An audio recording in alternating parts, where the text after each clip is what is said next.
러시아 전쟁이 계속되는 가운데 러시아 내부 상황이 일촉즉발이 되고 있습니다. 푸틴 대통령과 쇼이구 국방부 장관의 사이에 분열이 생기는 듯 보이는데요. 이는 당초 러시아의 예상과 달리 러시아군의 약세가 두드러지자 푸틴 대통령의 최측근인 쇼이구 장관이 수주간 언론에 포착되지 않자 외신들의 보도가 끊이지 않았습니다.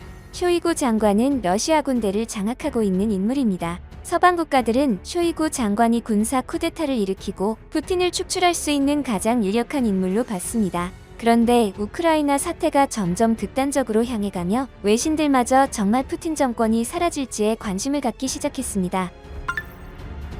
구독과 좋아요 한 번씩 부탁드립니다. 한편 우크라이나 군용 헬리콥터 2대가 러시아 벨고로드주의 연료 저장소를 공격했다고 러시아 관리가 주장했습니다. 벨고로드는 우크라이나 국경 인접 지역으로 우크라이나 제2도시 하르키우에서 약 80km가량 떨어져 있습니다. 이 사실은 우크라이나가 러시아 침공을 받은 이후 처음으로 러시아 본토를 공격한 사례였습니다. 세계의 군사 강국이라 불리던 러시아를 상대로 우크라이나가 이와 같은 선전을 할 수 있는 데는 이유가 있습니다. 바로 미국을 비롯한 서방 국가들의 엄청난 지원입니다. 앞서 미국은 나토 동맹국들과 협조해 곧 우크라이나 정부에 소련제 탱크를 공급할 예정이라고 뉴욕타임스가 2일 보도했습니다. 원래 물자 자원을 비롯한 수많은 지원이 있었지만 미국이 공격용 무기인 탱크를 지원하는 것은 이번이 처음인데요. 뉴욕타임스는 바이든 행정부의 한 관리를 인용해 전투기와 탱크를 보내달라는 젤렌스키 대통령의 요청에 따라 우크라이나군에게도 익숙한 소련제 탱크를 보내는 중개 역할을 할 것이라고 밝혔습니다. 이와 같이 서방 국가들의 끊임없는 지원과 결사항전으로 우크라이나는 선전을 거듭하고 있습니다. 한편에서는 이러다가 러시아가 오히려 역으로 당하는 결말이 나오는 거 아니냐는 예측도 나오고 있습니다. 러시아의 수도 모스크바와 우크라이나와의 거리는 단 480km입니다. 숫자로 보면 멀어 보이지만 첨단 드론과 같은 무기로 전술만 잘 세워진다면 단 며칠만 해도 역습을 할 수 있는 거리입니다. 그런데 사태가 이렇게 러시아에 불리해질수록 세계는 더욱 위태로워진다고 전문가들은 주장하는데요.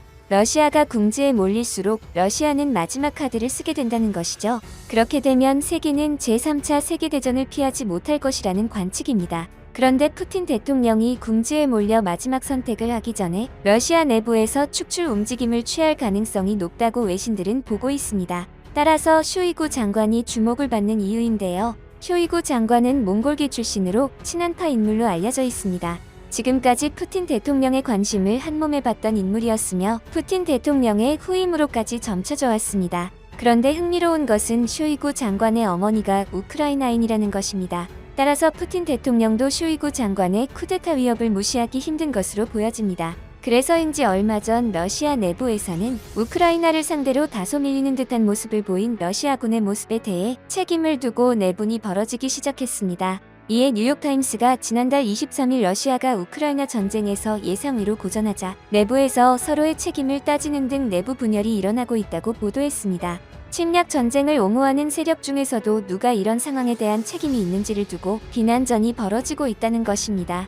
먼저 집중적인 책임론이 거론되는 곳은 러시아 정보기관인 연방보안국인데요. 푸틴 러시아 대통령도 최근 FSB가 정보를 제대로 파악하지 못했다고 질책한 것으로 전해졌습니다. 그리고 푸틴 대통령의 후계자 그룹에도 속한 세르게이 쇼이구 러시아 국방장관을 포함해 이번 전쟁의 장본인들의 자리가 불안해졌다고 보도했습니다. 이에 솔다토프는 거의 모든 이가 위태로운 처지라고 말하기도 했습니다. 그의 주장이 입증된 것은 아니지만 쇼이구 장관은 지난달 27일 푸틴 대통령과 대면한 이후 함께 있는 모습이 목격되지 않았다고 뉴욕타임스는 전했습니다. 이후 쇼이구 장관은 보름 만에 다시 나타났습니다. 그런데 석연찮은 모습이 쇼이구 장관이 화상회의를 통해 등장했다는 것입니다. 당시 국방부는 SNS를 통해 쇼이구 장관의 회의 주제 영상을 공개했는데 그는 우리는 무기와 장비를 예정보다 먼저 전달할 것이라며 장거리 고정밀 무기와 항공기 장비, 전략핵 전력의 교전 준비 태세 유지가 우선시 될 것이라고 말했습니다.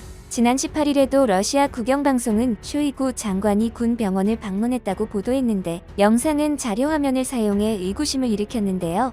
긴 시간 공개 행보가 드러나지 않자 서방 언론에서는 블라디미르 푸틴 러시아 대통령의 최측근 중 한 명인 쇼이구 장관이 실각했거나 건강에 이상이 생겼다는 의혹을 제기하기도 했습니다. 다만 쇼이구 장관이 핵벙커에서 지냈던 사실도 알려지면서 쇼이구 장관이 쿠데타를 일으켜 푸틴 정권을 바꾸는 시나리오도 살아났습니다. 만약 쇼이구 장관이 정권을 잡게 된다면 동양계 출신인 만큼 친한국 정책을 펼칠 것으로 보이는데요. 따라서 오히려 지금보다 한러 관계가 더욱 발전할 수 있습니다. 물론 이처럼 혼란한 국제 정세 속에서 국가의 이득을 생각하는 것이 잘못된 것일 수 있습니다만 결국 모든 나라들은 계속 살아가야 하고 자국의 이득을 챙기는 것은 변하지 않을 것입니다. 한편 러시아 내부에서 반란의 움직임이 일자 푸틴 대통령이 암살 위험에 대비해 대역을 내세웠다는 의혹이 제기됐습니다. 3일 영국 매체 미러, 데일리 스타 등 외신은 소식통을 인용해 푸틴 대통령이 우크라이나 침공 실패에 책임을 물어 군 수뇌부 장성 8명을 해임하고 이로 인한 군 내부 동요를 의식하고 있다면서 이같이 보도했습니다. 소식통에 따르면 푸틴과 닮은 대역은 푸틴이 움직일 때 미끼로 사용됩니다. 또 이 대역은 푸틴의 대통령 관저에 함께 살고 있으며 푸틴과 걸음걸이마저 같도록 훈련받았습니다. 소식통은 푸틴이 그의 안전에 대해 편집증적으로 집착한다는 사실은 많은 사람이 알고 있다며 대역을 내세운 것은 그가 현재 생명에 대한 위협을 얼마나 심각하게 받아들이고 있는지 보여주는 예시라고 했습니다. 이어 경호팀은 그의 음식이 안전한지 매번 확인하고 경호팀 승인 없이는 아무도 푸틴 가까이 다가가지 못한다고 했습니다. 그러면서 푸틴이 몇 달 안에 사망했다는 소식을 듣는다고 해도 놀랍지 않을 것이라면서도 쿠데타가 일어난다고 하더라도 러시아 당국이 이 사실을 인정할지는 미지수라고도 했습니다. 이처럼 러시아 내부는 현재 철저히 고립되어 가고 있는 듯합니다. 한편 외신들은 러시아 내부에서 만약 쿠데타가 일어나고 쿠데타가 실패한다면 세계는 핵위협을 맞을 것으로 봤습니다. 이런 상황이 계속되면서 한국의 핵무장이 다시 논의되기 시작했습니다. 실제 러시아가 핵을 사용한다면 북한을 비롯한 한국의 주변국들의 핵 위협도 현실화될 가능성이 높기 때문인데요. 따라서 현재 한국의 핵보유 논쟁에 일본이 다시 소리내기 시작했습니다. 아베 전 총리는 러시아의 우크라이나 침공이 시작되자마자 일본은 핵공유 문제를 주장하고 있습니다. 이에 더해 3일 교도통신에 따르면 일본 정부가 국가안전보장 전략 등 안보와 관련된 3가지 정보 문서 개정 작업을 위해 실시한 전문가 의견 청취에서 적 기지 공격 능력 보유를 요구하는 쪽이 다수를 점한 것으로 파악됐습니다.